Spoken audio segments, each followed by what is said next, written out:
السلام علیکم ورحمۃ اللہ وبرکاتہ۔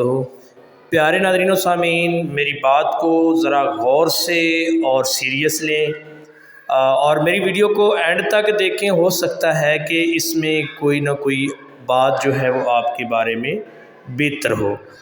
تو ناظرین، سب سے پہلے اردو کے رزلٹ کے حوالے سے بات کریں کہ لیکچر اسلامیات ایجوکیشن اور جو رزلٹ تھے PPSC نے یہ بہت زیادہ اناؤنس کر دیے ہیں، اور جلدی اس کے علاوہ بھی جو رزلٹس ہیں ان کو بھی اناؤنس کر دیا ہے اور بہت پروسیس کو تیز کر دیا ہے۔ لیکچر اردو کا رزلٹ کے بارے میں کنفرم تو کچھ بھی نہیں کہہ سکتا، لیکن اس کا رزلٹ بھی جلد متوقع ہے۔ اس کے بعد جو مین چیز ہے وہ آپ اپنی تیاری پہ توجہ دیں، کیونکہ لیکچر اسلامیات کا رزلٹ آیا تھا 22 تاریخ کو، 22/10 کو، تو اس کے اب انٹرویو بھی شروع ہو چکے ہیں۔ پہلی تاریخ سے جو ہے 1 نومبر سے 1 نومبر سے شروع ہو چکے ہیں اسلامیات کے انٹرویوز بھی، اور ایجوکیشن کے انٹرویوز بھی پروسیس میں شروع ہو چکے ہیں وہ بھی۔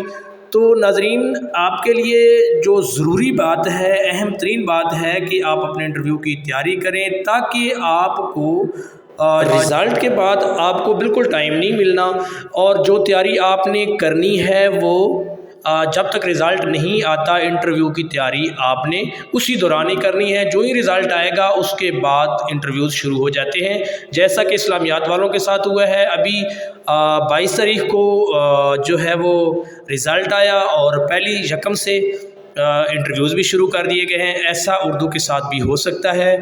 حالانکہ اسلامیات کا رزلٹ 55 دنوں کے بعد آیا تھا، لیکن انٹرویوز میں بہت زیادہ جلدی دکھائی جا رہی ہے، اور اسی طرح اردو میں بھی جلدی دکھائی جا سکتی ہے۔ آپ لوگوں نے جن کے نمبر اچھے ہونے کی امید ہے، یا جن کے نمبر یہ نہ سوچیں کہ نمبر کم ہیں، ہر بندہ ہی انٹرویو کی تیاری ضرور کرے، کیونکہ جو مقدر میں ہوتا ہے وہ مل کے رہتا ہے۔ بندہ سوچتا ہے کہ میرا ٹیسٹ اچھا نہیں ہوا، لیکن جب رزلٹ آتا ہے تو بندہ پاس ہو جاتا ہے۔